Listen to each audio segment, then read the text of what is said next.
folks, Trey here again and welcome back to the Top 5 series.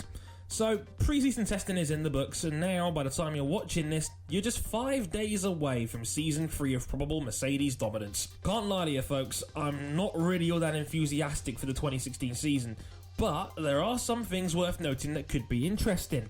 So, I'm going to stick my neck out on the line here as I proclaim my top 5 predictions headed into the 2016 season. P.S. Do me a favour, don't take this one completely seriously.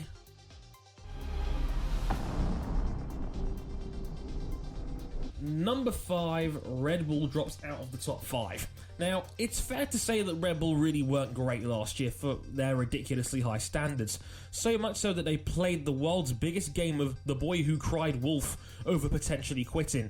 Now, their very public breakup with Renault spilled over, and because I'm not convinced that they know better than Renault when it comes to engine development, and the fact it's an engine sport nowadays, I think there's a chance they drop out of the top 5 to someone like Force India, or maybe even the new sister-powered team of Toro Rosso in Ferraris.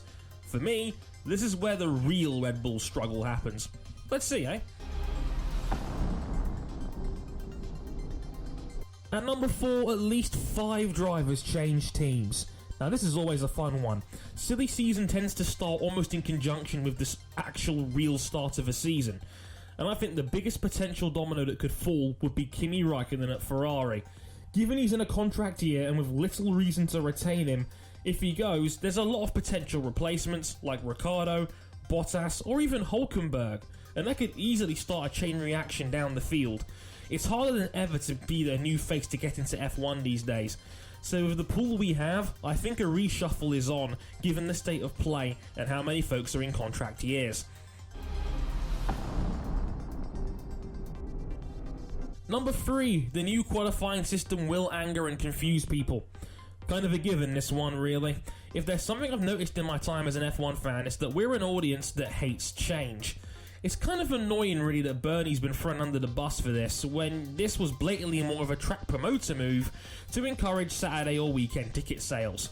I hear you guys, quality doesn't really need changing, but it really isn't all that bad either. Like engine noise and Mercedes screwing your least favourite driver in silver, it's things that you get upset about at first, but will learn to live with in time. And it isn't even all that confusing. Never played a racing game before? Number 2, Haas scores at least 50 points. I have a lot of confidence in Gene Haas's team.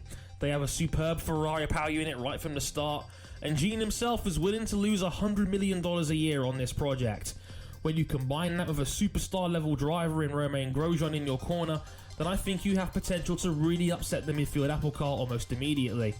Now a lot of this is down to how good their initial package actually is, as development can be unpredictable, but I think there's a real chance they can come in and finish in the top 8 or 9 teams overall, which would be really solid for a brand new team from scratch. Number 1, Nico Rosberg wins the World Championship. Why? Because this will be the year that Nico Rosberg puts it all together at last. Okay, I know I will get shot down for this in the comments, but Nico really does have all the tools to win a title. Is he fast? Absolutely. He won the 2014 pole trophy, and given how mad dirty air is in F1 these days, if he can lead into turn 1, he's got a good chance of winning. He's the only man who on his day can beat Lewis. He just needs to be a little bit more consistent, and I think he can do it.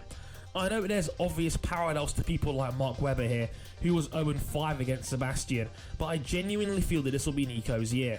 Heck, if it wasn't for that throttle failure in Russia, there's a good chance he wins 4 out of the final 5 rounds. So, we'll come back to this list in November when the season ends, but how many do you think I actually get right out of these 5? And got any bold predictions of your own? Let me know, and if you enjoyed, why not head over to my channel, home of the Motorsport 101 podcast. Just saying. Till next time, I've been Andre Harrison, and thanks for watching.